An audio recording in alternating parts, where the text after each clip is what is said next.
Olá, eu gostaria que você pensasse no que eu vou dizer, imaginasse uma cena.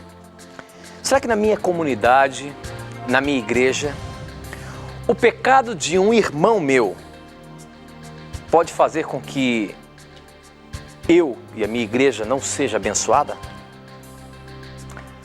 Sabe que isso aconteceu no povo de Israel? Com um camarada chamado Acã.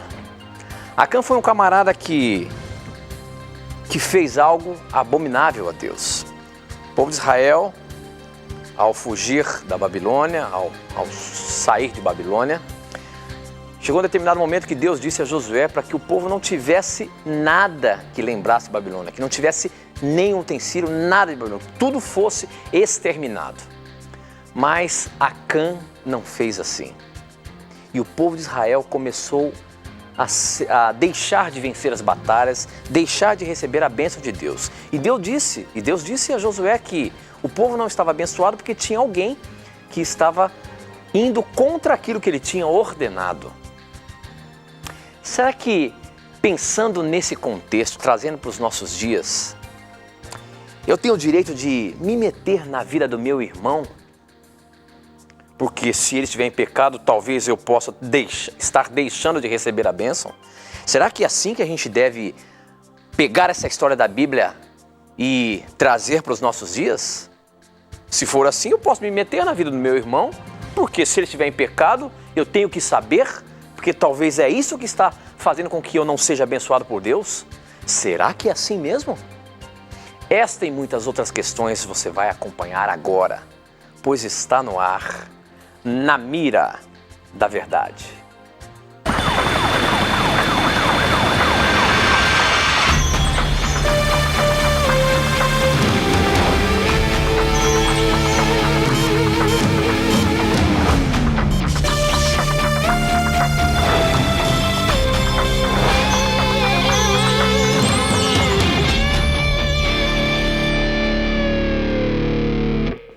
Alô, seja bem-vindo, já começamos o nosso programa, o seu programa Na Mira da Verdade.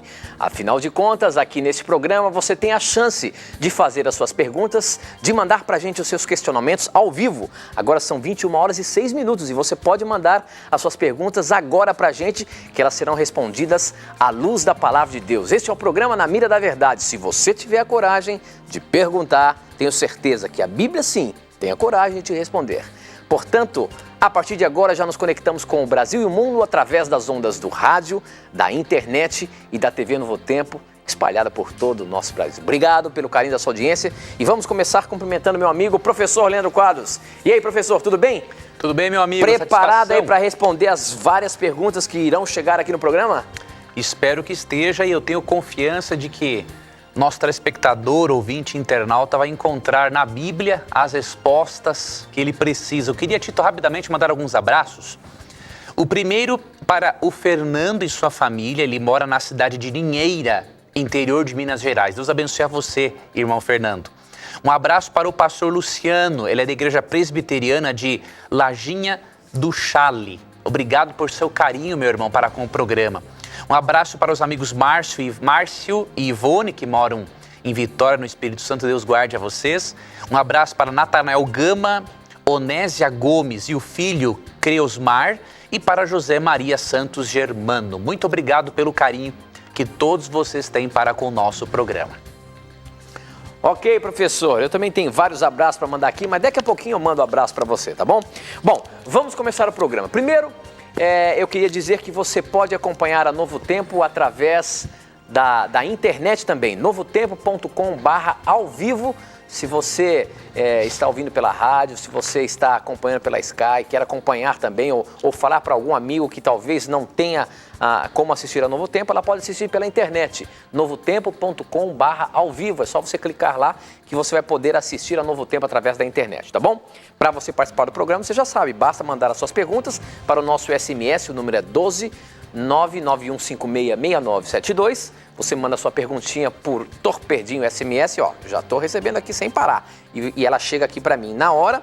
Ou então você também pode, através das redes sociais, Facebook, namiradaverdade.nt e Twitter, @namiradaverdade, e pelo nosso blog novotempo.com/ao na mira da verdade. Você tem várias maneiras de fazer as suas perguntas para que ela chegue aqui e ela possa ser pescada para estar na mira, tá bom? Professor Leandro Quadros. Vamos lá, meu amigo. Nós começamos o programa falando sobre uma situação que talvez esteja acontecendo hoje. E as pessoas acabam aproveitando de uma história da Bíblia e do povo de Israel para se justificar se ela pode fazer isso ou não. Ou seja, eu posso me meter na vida de alguém para saber até se ela está com algum pecado acariciado, alguma coisa que está fazendo com que eu e a minha igreja deixe de receber a bênção? Porque se pensarmos na história de Acã, foi isso que aconteceu. Será que é assim que a gente tem que analisar o texto? Quem mandou essa pergunta, professor? Foi pelo Facebook, eu tenho que registrar aqui, foi o Manassés Carvalho. E a questão dele é exatamente essa. Alguém perguntou para ele sobre isso e ele ficou sem saber. Como é que é isso aí, professor? Quer dizer que eu posso me meter na vida do meu irmão para descobrir ou investigar se ele tem algum pecado cabuloso aí que está fazendo com que eu não receba a bênção de Deus? Até mesmo a minha igreja? Olha aí. Pois olha, primeiramente, amigo Tito, é importante informarmos ao nosso telespectador que Deus não precisa de nenhum agente secreto de Jesus, não é? Para ficar pesquisando a vida dos outros. Primeiro porque, quando percebemos a história de Acã, aqui em Josué capítulo 7, quem revelou aos israelitas que ele havia cometido um grave pecado em pegar objetos consagrados a ídolos pagãos, quem fez essa revelação foi Deus. Deus não mandou ninguém ser mexeriqueiro para descobrir quem tinha feito e quem não tinha feito. Deus sabia, e aí Deus deu orientações para que um julgamento justo fosse efetuado. Esse é um primeiro ponto. Deus não precisa de agentes secretos de Jesus, ainda mais mexeriqueiros que se intrometam na vida dos outros. Outro aspecto devemos considerar é o princípio de Mateus 7, 1 e 2, que diz assim: não julguem para que vocês não sejam julgados, pois da mesma forma que julgarem, vocês serão julgados. Ou seja, como que eu vou julgar um irmão meu como tendo uma vida de pecado se eu sou um pecador? Quem garante que eu não sou um pecador pior do que ele? O problema é que nós, seres humanos, temos uma tendência muito ruim e prejudicial à nossa saúde, que é a de projetarmos nos outros os nossos defeitos. Por quê? Para nós nos sentirmos menos culpados por aquilo que fazemos. Então, muitas pessoas têm um problema, têm uma prática imoral, algum outro pecado que a incomoda, e a tendência ela é querer enxergar só o que os outros fazem para ela poder se sentir menos culpada com o erro dela.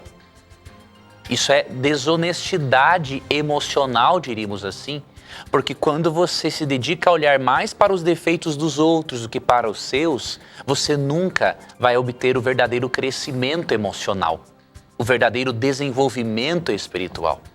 Nós temos que aprender a olhar para nós mesmos. O que nós podemos aprender com a história aqui do pecado de Acã é a repulsa que Deus tem para com o pecado, especialmente para com a idolatria, que é algo que afasta totalmente as pessoas de Deus. Nós percebemos neste relato que Acã havia roubado objetos preciosos que haviam sido direcionados para cultuar divindades pagãs. Ele escondeu aquilo, e o que muitas pessoas ficam intrigadas é em lerem, por exemplo, aqui dos versos 24 em diante, que tanto Acã quanto a sua família foram apedrejados e queimados pelo povo de Israel. Muitos se perguntam, mas como que Deus permitiu uma punição tão severa para pessoas que não tinham nada a ver com o pecado de Acã? Vou ler um texto bíblico aqui a mais para lhe contextualizar e eu creio que vai ser útil nessa resposta. Mesmo que existam várias interpretações para Josué capítulo 7.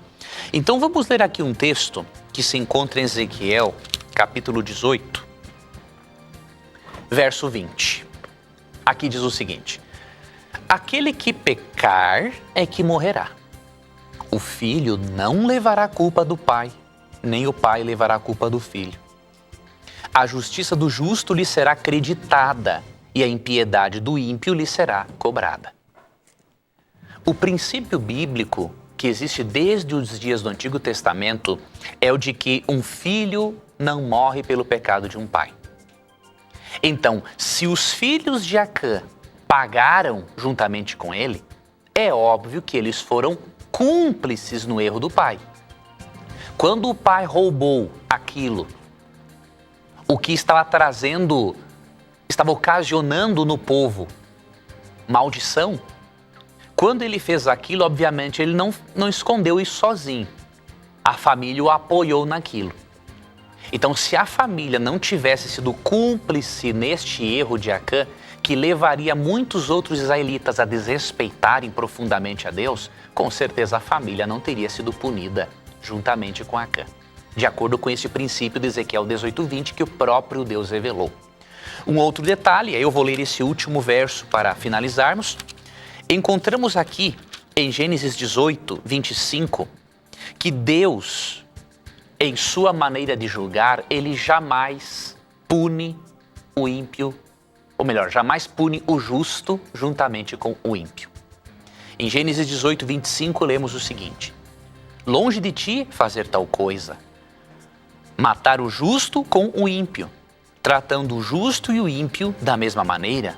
Longe de ti, não agirá com justiça o juiz de toda a terra?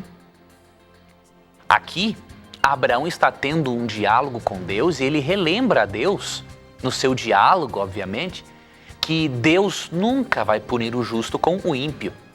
Então, se a família de Acã foi punida, é porque ela foi conivente com aquele pecado. Eles foram cúmplices no pecado. Então, precisamos analisar Josué capítulo 7, à luz de Ezequiel 18:20, à luz de Gênesis 18:25, e nos lembrarmos de uma coisa: foi Deus quem revelou aos israelitas que alguém estava impedindo-os de serem abençoados pelo pecado grave que ele cometeu. Então, hoje na igreja não há desculpa para ninguém ser mexeriqueiro, intrometer-se na vida dos outros. Agora, quando algo vem à luz e você não faz nada na igreja, aí a coisa é complicada. Foi o que aconteceu em 1 Coríntios capítulo 5. Paulo está repreendendo duramente a igreja de Corinto, porque eles, ao verem que um rapaz adulterou, ficando com a própria madrasta dele, eles passaram a mão por cima e deixaram aquilo acontecer. Aí Paulo dá uma repreensão dura neles. Então é nesse sentido. A igreja tem que disciplinar o transgressor para que ele seja salvo, se arrepende, seja salvo, de acordo com Hebreus 12. Mas a igreja não pode ter agentes particulares, detetives secretos de Jesus, mexeriqueiros que se intrometam na vida das pessoas. Então, analisemos todo o contexto bíblico para não colocarmos na Bíblia ideias estranhas ao que a própria Bíblia ensina a respeito do assunto. Ok, professor. Muito bem. Participe do programa. Mande as suas perguntas pelo SMS. O número é 12 991566972. Chega aqui na hora. Facebook, namiradaverdade.nt. Twitter, @namiradaverdade. E o nosso blog, novotempo.com/namiradaverdade. A pergunta que chegou pelo SMS, quem mandou foi a Juliana. Ela diz o seguinte: sou de Gravatá, Pernambuco. Não sigo nenhuma religião, mas acredito em Deus e procuro fazer as coisas conforme Ele ensinou. Diante disso, eu contrario a sua vontade? Ou eu posso ser salva? Ou só quem segue uma religião será salva? Como que é isso aí, professor? Muito boa pergunta. Para você ser salvo, você tem que seguir uma religião? Ou mesmo você procurando fazer a vontade de Deus, você pode ser salvo? Muito Agora, boa. Como é que a gente sabe plenamente a vontade de Deus? A igreja não é algo que pode nos ajudar a ter essa comunhão com o Pai? Aí é que está o detalhe, amigo Tito e amiga Juliana. Realmente a salvação não vem por placa de igreja. Tá? Então, Efésios 2, 8 e 9 é muito claro em nos mostrar através de que maneira somos salvos, né? O texto diz assim: Pois vocês são salvos pela graça, por meio da fé, e isso não vem de vocês, é dom de Deus. Não de obras para que ninguém se glorie. A salvação é um presente, é um dom de Deus que recebemos através da fé em Cristo. Entretanto, Juliana, Deus estabeleceu a igreja como um veículo de Deus, como um instrumento de Deus, para que possamos nos aperfeiçoarmos na salvação que nós recebemos em Cristo. Então é por isso posso lhe garantir que, biblicamente, é importante, sim, a frequência à igreja. Eu vou ler para você alguns textos. O primeiro deles se encontra em Hebreus 10, verso 25, que diz o seguinte: não deixemos de reunir-nos como igreja, segundo o costume de alguns, mas procuremos encorajar-nos uns aos outros, ainda mais quando vocês veem que se aproxima o dia, ou seja, o dia da volta de Cristo. Então, Paulo diz assim, que eu creio ser o autor de Hebreus: não deixemos de reunirmos como igreja, como é costume de alguns. E ele dá a razão, porque nós devemos estar unidos, encorajando uns aos outros na fé, para que nos fortaleçamos espiritualmente, mutuamente, nos preparando assim para o retorno de Cristo. Quando lemos 1 Coríntios 12, aprendemos que a igreja é comparada ao corpo espiritual de Cristo, e Cristo é o cabeça. Assim como o corpo humano, para desempenhar suas funções orgânicas, precisa estar ligado à cabeça, ao cérebro, o corpo espiritual de Cristo, a igreja, precisa estar ligado ao cabeça, Cristo, para desempenhar suas funções espirituais. Assim como um membro do corpo precisa estar ligado ao corpo para desempenhar sua função, nós, membros do corpo espiritual de Cristo, precisamos estar ligados ao corpo de Cristo, a igreja, para nos desenvolvermos e desempenharmos nossas funções espirituais. Então, primeiramente, Juliana, parabéns por você acreditar em Deus e buscar fazer a vontade dele. Agora, realmente será importante que, na medida em que você for crescendo no conhecimento de Deus e da vontade dele, você encontre uma igreja que esteja em harmonia com a Bíblia. Porque aqui é um outro perigo. Há muitas pessoas que pensam que todos os caminhos conduzem a Deus. Que se frequentarmos uma igreja porque ela fala em Jesus, então estamos no caminho certo. Isso é um dos maiores enganos que existem. E eu vou lhe mostrar isso em Mateus 7, 13 e 14, que diz o seguinte. Mateus capítulo 7, versos 13 e 14. Entrem pela porta estreita, pois larga é a porta e amplo o caminho que leva à perdição, e são muitos os que entram por ela. Como é estreita a porta e apertado o caminho que leva à vida, são poucos os que a encontram. Além disso, em Provérbios 14, 12 é dito que há caminhos que ao homem parece direito, mas ao final são caminhos de morte. Então eu recomendo que você não escolha realmente qualquer igreja para frequentar. Falar em Jesus não basta. Porque diz Mateus 7, 21 a 23 que muitas pessoas, mesmo curando e expulsando demônios em nome de Cristo, vão se perder. Falavam em nome de Cristo, mas não viviam de acordo com a palavra de Cristo. E eu finalizo lhe dando alguns textos bíblicos para você conferir em sua casa e que vão lhe ajudar ao você selecionar, escolher uma igreja para você continuar se aprofundando no conhecimento de Deus. João 13, 35 apresenta a primeira característica da igreja: amor. Amor para com o próximo. E em Apocalipse 14, 12 apresenta as outras duas: estar em harmonia com os mandamentos de Deus e com a fé em Jesus. Ok, professor, muito bem.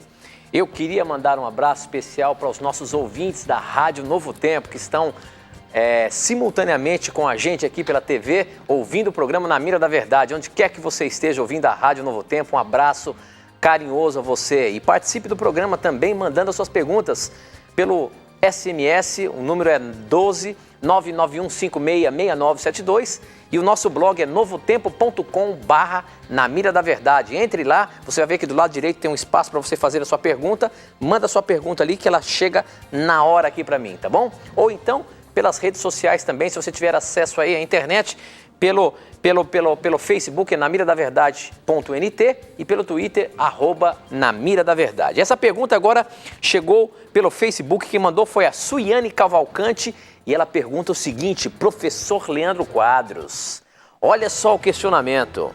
gostaria de saber sobre o seguinte: como a igreja, ou mesmo Deus, lida com um transexual, o indivíduo que fez cirurgia para mudar de sexo, mas depois de estudar a Bíblia, resolve se converter. Como a igreja vê esse nosso querido irmão? Olha aí, professor. Hoje existem a forma de você mudar o sexo.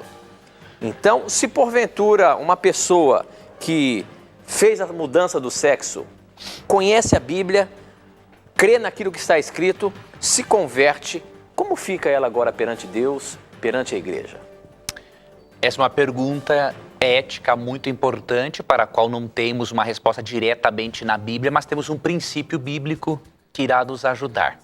Primeiramente, quando uma pessoa aceita Jesus, obviamente que Cristo a perdoa, né? Não importa se a pessoa fez transformação de sexo, não importa o que a pessoa tenha feito, a graça de Jesus Cristo é suficiente para perdoar e dar uma nova vida a qualquer pessoa. Entretanto, o que a graça de Cristo não vai fazer nesta vida, por enquanto, é evitar muitas das consequências das nossas decisões erradas. A graça de Cristo vai transformar a nossa vida de modo a nos livrar das consequências de nossas decisões erradas, quando Cristo voltar em glória e majestade e transformar o nosso corpo de acordo com 1 Coríntios, capítulo 15, versos 51 a 55. Neste caso, em particular, se a pessoa fez a mudança de sexo, isso é irreversível, pelo menos até o momento em que eu saiba. Ela terá que aceitar a consequência do seu erro e viver dentro das orientações de Deus quanto à sexualidade. Há um princípio em Mateus 19 que eu creio que poderá ser útil nessa resposta. Mateus 19, 11 e 12. Cristo está conversando com seus discípulos sobre a questão do adultério. E aí, quando Cristo orienta, fala o que é realmente o adultério, eles pensaram assim, bom, se a gente tem que ficar, se a gente não pode nem mesmo trocar de esposa toda hora, como a gente costuma fazer, então é melhor que nem se case. E aí olha o que Cristo respondeu. Nem todos têm condições de aceitar esta palavra, ou seja, adotar o celibato, não é? Somente aqueles a quem isso é dado. Alguns são eunucos porque nasceram assim, ou seja, algumas pessoas se tornaram eunucas, foram castradas pelos reis para cuidar dos seus haréns, não é? Outros foram feitos assim pelos homens. Outros ainda se fizeram eunucos, ou seja, adotaram o celibato por causa do reino dos céus. Quem puder aceitar isso, aceite.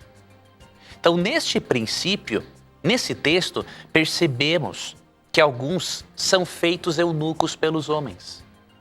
E Cristo aqui não muda a condição dele. Diz é que ele, infelizmente, vai ter que sobreviver com essa consequência do pecado, com essa consequência desse erro, até a volta de Cristo. Então, se essa pessoa tem fé em Jesus, ama Jesus, ela tem que se adequar agora a esse seu novo estilo de vida dentro dos parâmetros bíblicos. Muito bem, professor. A próxima pergunta chegou pelo SMS também, nós temos ainda 3 minutinhos. A pergunta é o seguinte: boa noite a todos, sou Marcelo, ex-budista, e a minha pergunta é o seguinte, está baseado em Êxodo 22, de 2 a 3.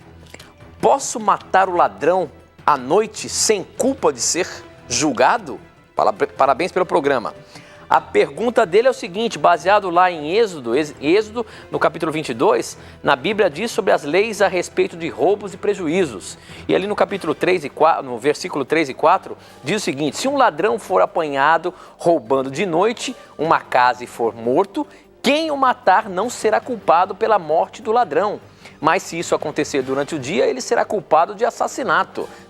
E as pessoas usam esse texto aí para, de repente, ter a confirmação bíblica de Deus de que se matar à noite um bandido ali não tem problema. Como entender esse texto, essas leis do Velho Testamento e as leis de hoje também? Como conciliar tudo isso daí, professor? Muito boa pergunta, Até Tito. porque as pessoas falam, mas se vocês guardam os 10 mandamentos do passado, tem que guardar também as leis do passado.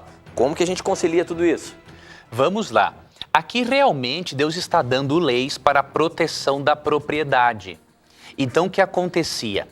Aqui Deus não está dizendo que ele autoriza qualquer pessoa a matar.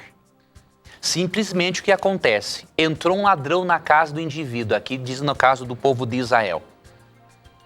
Ameaçou a família e a pessoa não encontrou outra alternativa a não ser ferir, ela não é declarada culpada. Isso acontece hoje. Né? A pessoa que, se for comprovado perante a justiça que ela matou em legítima defesa, ela não vai para a cadeia. Então é esse o assunto que está lidando. Quando havia pena de morte na Bíblia, e que há realmente, a Bíblia estabelecia autoridades constituídas, né, para fazer isso. Não era qualquer um do povo que poderia fazer isso, sair matando. Né? Então, autoridades constituídas. Até, por exemplo, no Novo Testamento temos um texto, que eu vou ler aqui rapidamente. Tem um minutinho, professor. Um minutinho. Romanos capítulo 13, verso 4, o apóstolo Paulo é muito claro em dizer o seguinte, falando das autoridades, né? Pois a autoridade é serva de Deus para o seu bem. Mas se você praticar o mal, tenha medo, pois ela não porta a espada sem motivo. A espada é para passar ali no pescoço mesmo, não é para brincar de cutucar, não. É serva de Deus, agente da justiça para punir quem pratica o mal. Então, quem é agente de Deus para punir o criminoso são as autoridades.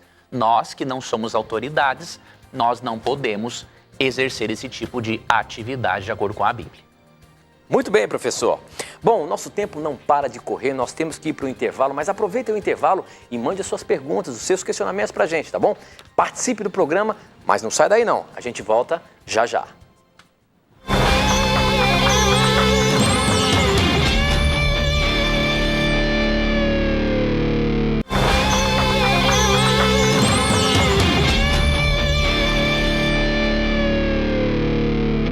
Já estamos de volta ao vivo, agora são 21 horas e 33 minutos e eu queria mandar alguns abraços agora para você que nos está nos acompanhando. Tem um pessoal que está acompanhando a gente o tempo todo aí, eu queria mandar um abraço lá para o pessoal de Tupã, o seu Urias Silva, a dona Paulina, a dona Maria Sierra e o Toninho, a Wanda Guedes, a Maria Rita, a Andréia.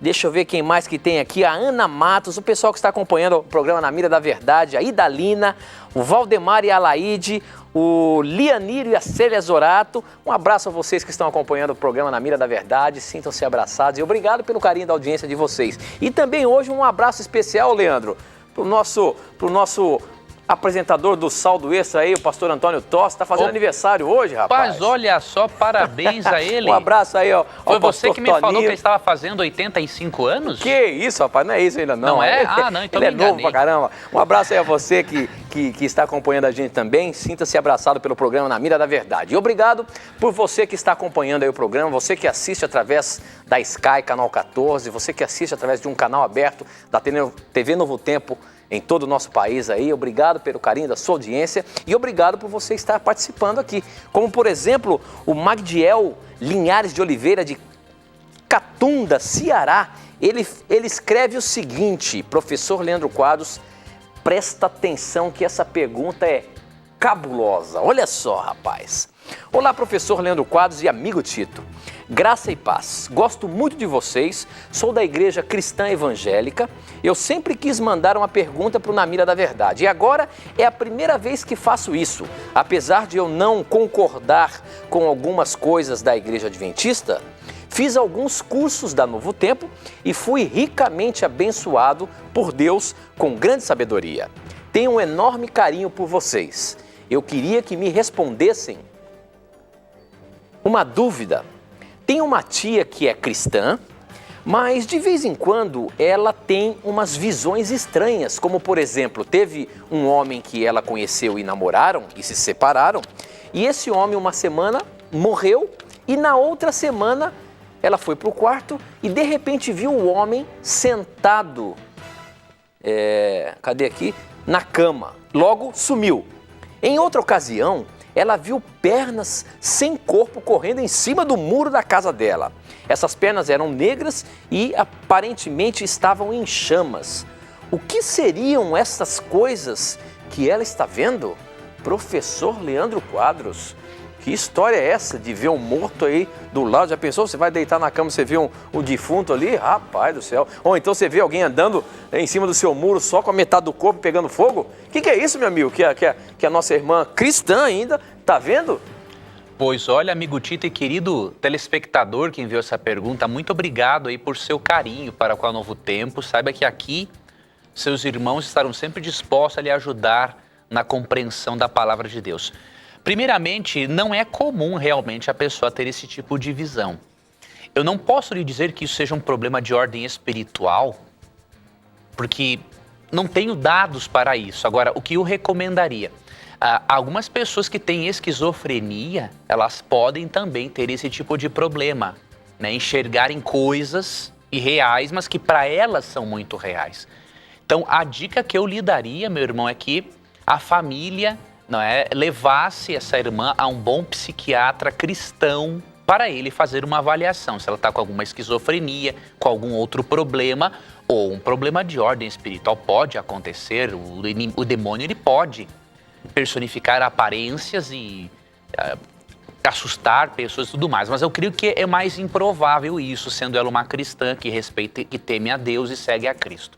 Então eu acho que provavelmente seja um problema de saúde mental, né? E que pode ser devidamente tratado. Agora, um outro aspecto, não é o caso da sua tia, claro, mas só para deixar um texto bíblico, porque eu sei que há muitas pessoas que têm sonhos horríveis, mas por culpa delas mesmas. Em que sentido? Eclesiastes 5:3 fala assim: das muitas ocupações brotam os sonhos.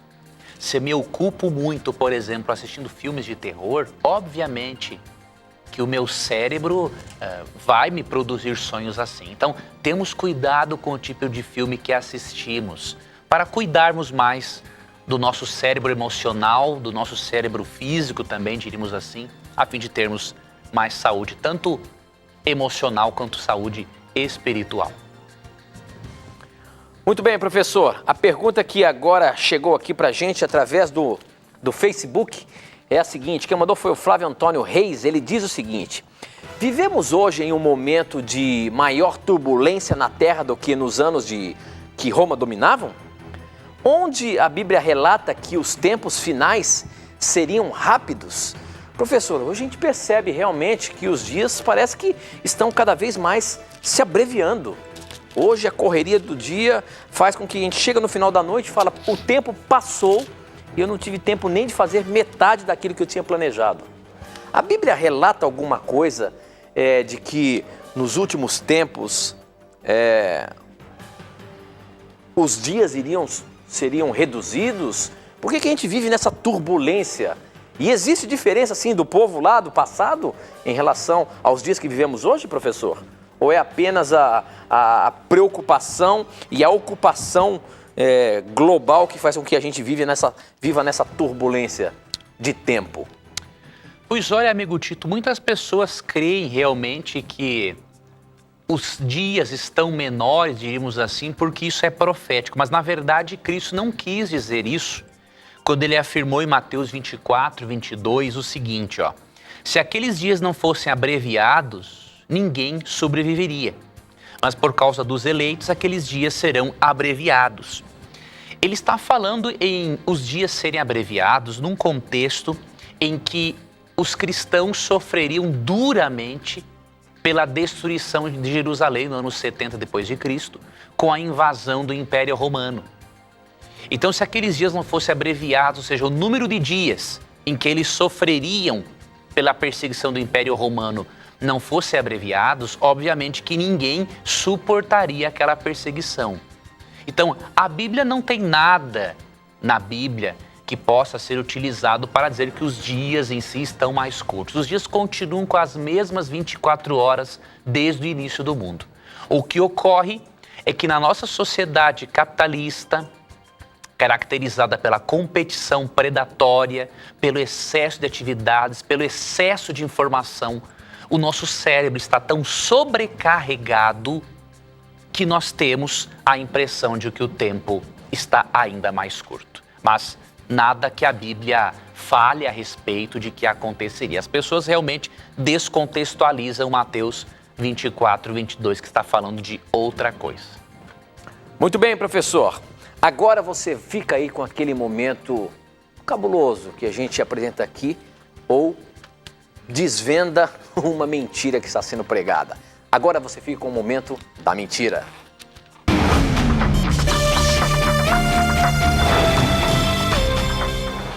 Estive vendo hoje no YouTube uma pessoa que eu posso classificar, com todo respeito, a pessoa em si, mas indo para o ensinamento da pessoa, podemos classificar como um falso profeta. Um falso profeta andou dizendo no YouTube que o Sheol, que é um termo técnico na Bíblia para se referir, na maioria das vezes, à sepultura, ele disse que o Sheol é dividido em duas partes. O Sheol ruim, para onde vai o espírito dos mortos ser atormentado. E ele diz também que existe o Sheol positivo, chamado de Ganeden, para onde vão os espíritos dos justos. Eu gostaria de dizer para você que, além de ser uma lenda, isso é uma grande mentira. A Bíblia não ensina esse tipo de coisa absurda. O termo Sheol é um termo técnico utilizado na Bíblia. Muito provavelmente esse termo signifique lugar desolado e sem valor. E este termo técnico no hebraico, ele representa simbolicamente o mundo dos mortos ou a sepultura na maioria das vezes. Então vou dar um exemplo bíblico para você. Esse indivíduo não usou nenhum texto bíblico para provar que existe o Sheol positivo e o Sheol negativo. Ele falou isso da boca para fora, baseado em alguma lenda. Vamos ler aqui Gênesis 37, 35, que diz assim: Todos os seus filhos e filhas vieram consolá-lo, mas ele recusou ser consolado, dizendo: Não, chorando descerei à sepultura para junto de meu filho. O termo sepultura aqui no hebraico é Sheol. Então aqui, Sheol é apresentado como o mundo dos mortos, referindo-se à sepultura.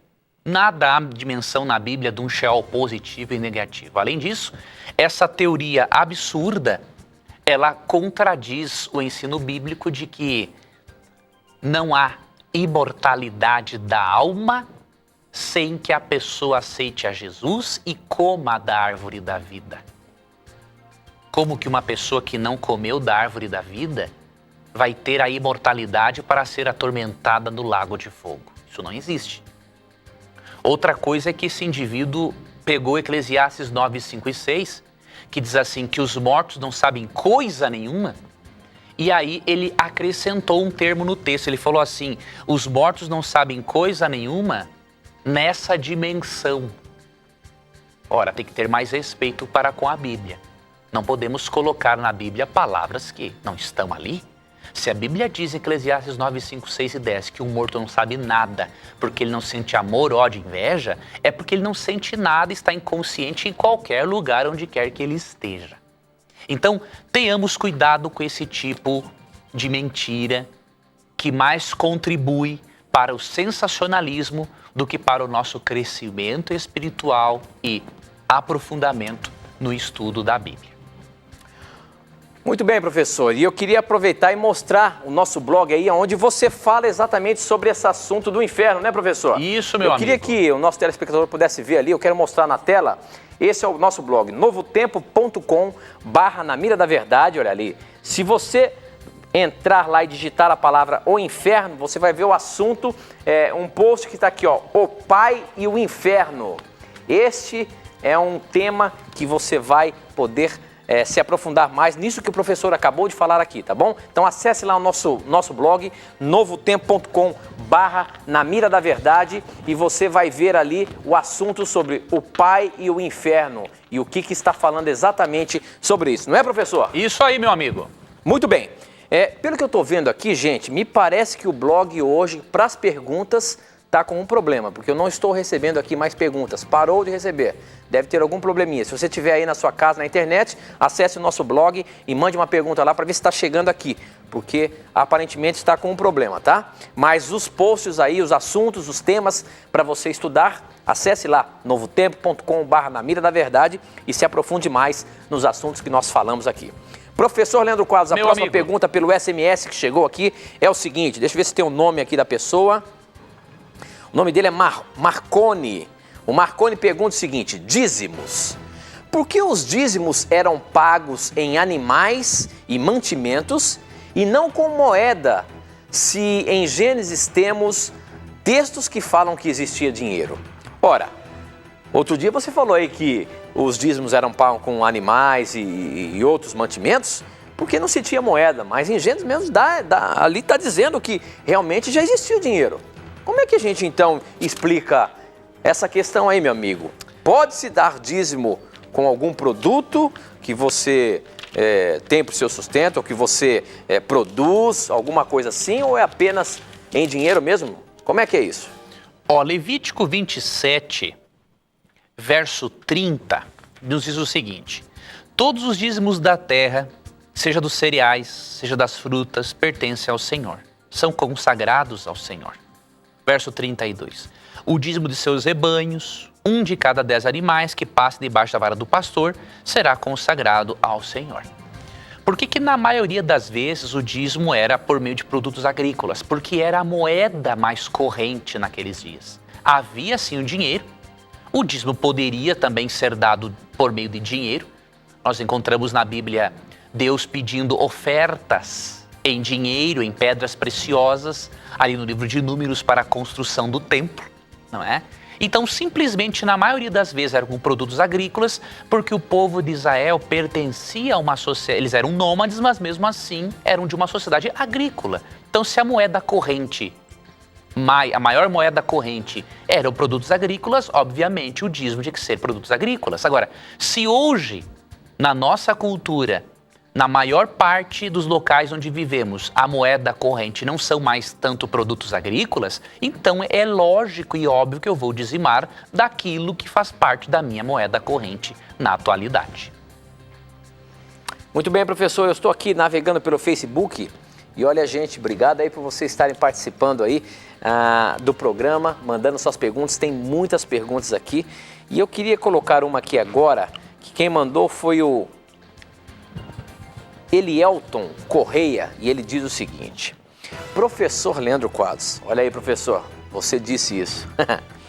Queria saber sobre as danças. Uma vez ouvi você falar que as danças do tempo bíblico eram diferentes das danças de hoje. Hoje as danças são erotizadas e sensuais. Mas me diga, e as danças que existem nas igrejas evangélicas? Já vi alguns jovens dançarem na igreja e não tinha nada de sensual e nem erótico.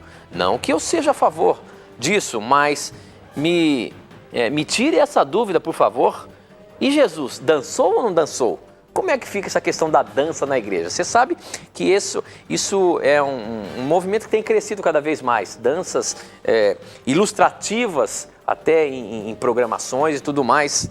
Afinal de contas, como que é isso? A Bíblia condena, não condena? O povo dançou, não dançou? E Jesus dançou, como ele está perguntando aqui? Bom, primeiramente, a Bíblia não menciona explicitamente Jesus participando de danças, mesmo as danças litúrgicas hebraicas. Agora, se ele participou, não haveria nenhum problema nisso, né? Porque a dança litúrgica hebraica, como nós já destacamos aqui em alguns programas, ela era algo puro, não era algo sensualizado e existia realmente para louvar a Deus. Deus não é contra louvar a Deus, louvá-lo com a manifestação corpórea.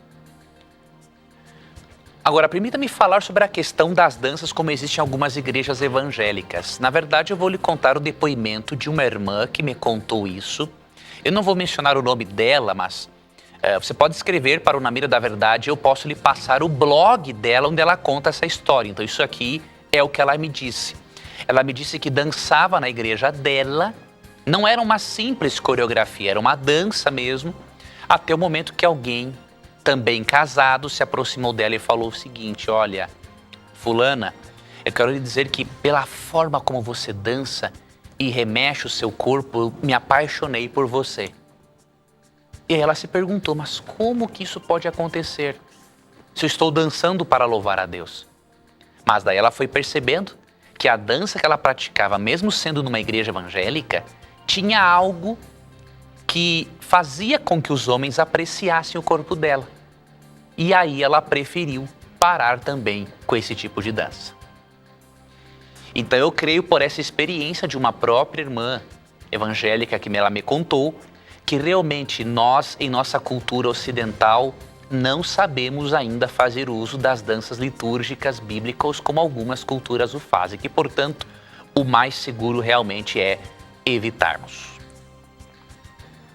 Muito bem, professor. A próxima pergunta aqui chegou pelo SMS e ela começa assim. Ti, por que você nunca coloca a minha pergunta na mira? Olha aí, ó.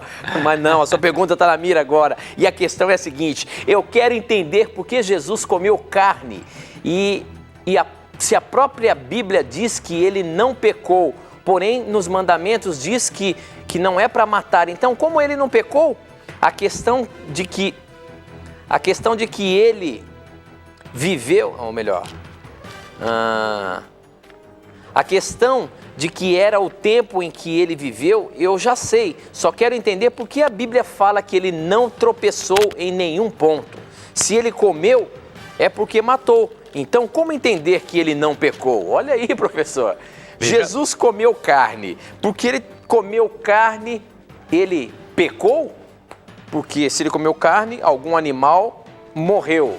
Então, por isso, ele tropeçou. E a Bíblia, ela diz aqui que a Bíblia insiste em dizer que Jesus não tropeçou em nada. Como a gente vai explicar para essa nossa irmãzinha aqui, professor? O nome dela, deixa eu ver qual que é aqui, é Josilene. Bom, primeiramente, querida Josilene, ali em Lucas 23, ou melhor, Lucas 24, até vou abrir aqui o texto, dá a entender realmente que Cristo pode ter comido peixe. Mesmo que algumas pessoas pensem que isso possa ser controverso. Eu ainda não fiz um estudo, como é que eu vou lhe dizer, uma análise no texto grego, assim, para ver o que realmente o texto diz. Mas aqui em Lucas 24, vou ler aqui para você esse texto.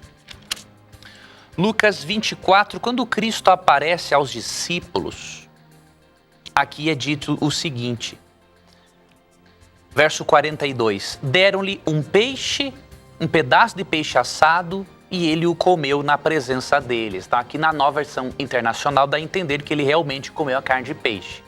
Agora perceba, nem sempre aquele que come carne ele mata o animal, né? Isso não quer dizer isso.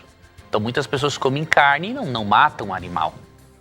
Agora, o detalhe é que você está com um pressuposto errado. Mesmo que comer carne não seja o ideal de Deus para o ser humano, porque ali em Gênesis 1:29 percebemos que o ideal de Deus para o ser humano é um regime vegetariano. A Bíblia não diz que comer carne é pecado. Não é o ideal de Deus para o ser humano. Agora, dizer que comer carne é pecado, isso é um conceito errado. Por quê? Ali em Gênesis capítulo 9, Deus orientou, por exemplo, no verso 3, a Noé o seguinte: tudo o que vive e se move servirá de alimento para vocês. Então, se comer carne é pecado, podemos dizer que Deus pediu para Noé pecar. Se essencialmente é um pecado, então Deus, que é contra o pecado, ele autorizou alguém a pecar, então isso é estranho. Comer carne não é o ideal para a nossa saúde e espiritualidade. Agora, dizer que quem come carne está pecando contra a lei de Deus, isso é complicado de se dizer. Então, eu creio que essa questão está difícil para você por causa do seu pressuposto. Mude o seu pressuposto e aí você não vai encontrar dificuldades na compreensão deste assunto. Muito bem, professor. Agora chegou a pergunta que parece que não estava chegando, mas chegou. A semana que vem é carnaval. E olha só o que o Iris Delmar pergunta. Olá, meu nome é Iris Delmar, moro em Nova Iguaçu, Rio de Janeiro, e eu gostaria de saber onde está escrito na Bíblia que o cristão não pode pular carnaval. E aí, professor? Está escrito na Bíblia que não pode pular carnaval? Afinal de contas, pode ou não pode participar da festa do carnaval aí, que é uma tradição no nosso país? Como é que a gente pode falar alguma coisa do que a Bíblia fala? Veja bem, querido amigo, se nós vamos pensar que para fazermos algo ou deixarmos de fazer algo tem que estar tudo bem explícito na Bíblia, então nós vamos ter que usar até drogas, porque a Bíblia não diz em nenhum lugar que nós não podemos usar cocaína e nem maconha. Nós precisamos buscar na Bíblia princípios que nos norteiem para sabermos que tipo de coisa é possível ou não para um cristão. Agora, qual é a condenação no carnaval? Aí é o seguinte, quem tem um pouco do conhecimento da festa de carnaval sabe que é o momento em que a turma gosta de pintar e bordar em todos os sentidos. Agora, será que para um cristão que busca o céu e busca um afastamento do pecado é saudável esse tipo de coisa? Eu vou ler aqui um texto de práticas que Deus não aprova e eu creio que muitas dessas práticas se encontram em festas de carnavais. Gálatas 5, 19 a 21 diz assim: Ora, as obras da carne são manifestas. Imoralidade sexual, isso existe ou não existe no carnaval? Impureza e libertinagem, olha aí.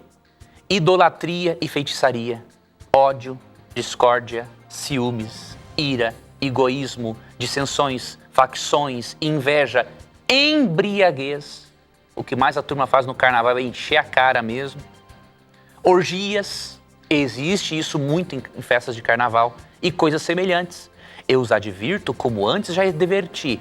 Aqueles que praticam essas coisas não herdarão o reino de Deus. Então acho que esse texto é suficiente para vermos que realmente não é uma festa que seja recomendável para aquele que está buscando a vida eterna. Ok, professor, eu quero aproveitar agora esse momento e apresentar para você a revista Verdades para o Tempo do Fim. Essa é uma revista que nós oferecemos aqui desde o início do programa Na Mira da Verdade. Já tem há 5 anos. Isso aqui é um curso bíblico. É um curso bíblico em formato de uma revista que você pode levar para o seu trabalho, na hora que você está indo para o trabalho, você está lendo. Você pode, nos momentos de entretenimento, estar ali estudando, vendo a revista e aprendendo sobre a palavra de Deus. Enfim, é um curso bíblico que você pode receber na sua casa sem pagar nada. Para você receber esse curso bíblico, é só você entrar no nosso blog, novotempo.com/Na Mira da Verdade, você vai ver a imagem dessa revista. Se você clicar em cima dessa imagem aqui, você vai ser direcionado para um campo para você colocar os seus dados postais, para que você possa receber na sua casa sem pagar nada. E são 16 temas que tem a revista, são 16 estudos, que no final dos estudos você tem um questionário para responder aquilo que você estudou. Se você responder esses questionários e mandar para a gente aqui, você ainda vai ganhar um outro presente que você vai escolher. São 3 CDs que nós temos aqui, um de duetos, um de solo e outro de grupos e quartetos, que você vai poder escolher um deles como presente para você, tá bom? Então peça hoje mesmo a revista Verdades para o Tempo do Fim, que é o tempo em que nós estamos vivendo, e eu tenho certeza que você vai aprender muito sobre a palavra de Deus, tá bom? Esse é um presente nosso para você. Peça agora mesmo. Professor Leandro Quadros, o nosso tempo acabou e nós temos que ir embora e nos encontrar na terça-feira de carnaval aqui. Hein, professor? Tudo bem, meu amigo. Tá combinado? Combinadíssimo. Ok. Um abraço, amigo Tito. Um abraço a você, amigo telespectador. E nunca se esqueça de uma coisa. Sempre que você assistir ou ouvir este programa e tiver coragem de fazer a sua pergunta, a Bíblia vai ter a coragem de lhe responder. Um forte abraço. Aqui você já sabe, sempre as suas perguntas e os seus questionamentos estarão na mira da verdade. Até o nosso próximo encontro. Tchau.